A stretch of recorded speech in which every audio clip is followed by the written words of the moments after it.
नमस्कार, आपण पाहत आहे भांडा फूड न्यूज. एका दमात भ्रष्टाचारी कोमात.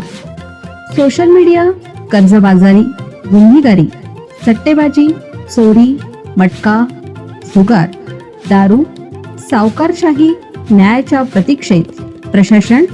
भांडा फूड न्यूज. एका दमात भ्रष्टाचारी कोमात. सांगलीत गोळीबार, 15 वर्षीय मुलगा गंभीर जखमी.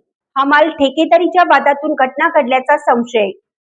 सांगली शहरातील संजयनगर पोलीस ठाण्याच्या हद्दीतील जुनी स्टेट बँक कॉलनी परिसरात गुरुवारी सायंकाळी अज्ञाताकडून करण्यात आलेल्या गोळीबारात 15 वर्षीय मुलगा गंभीर जखमी झाला. जखमी मुलावर खासगी रुग्णालयात उपचार सुरू असून त्याची प्रकृती चिंताजनक असल्याची माहिती मिळाली आहे. या घटनेमुळे परिसरात मोठी खळबळ उडाली आहे.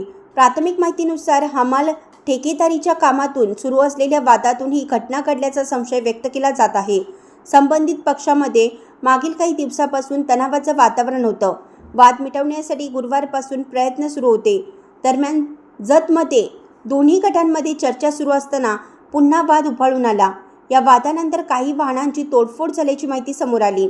त्यानंतर संबंधित पक्ष पोलीस ठाण्यात तक्रार दाखल करण्यासाठी गेले असताना तेथेही शाब्दिक वाद झाल्याचं समजतं.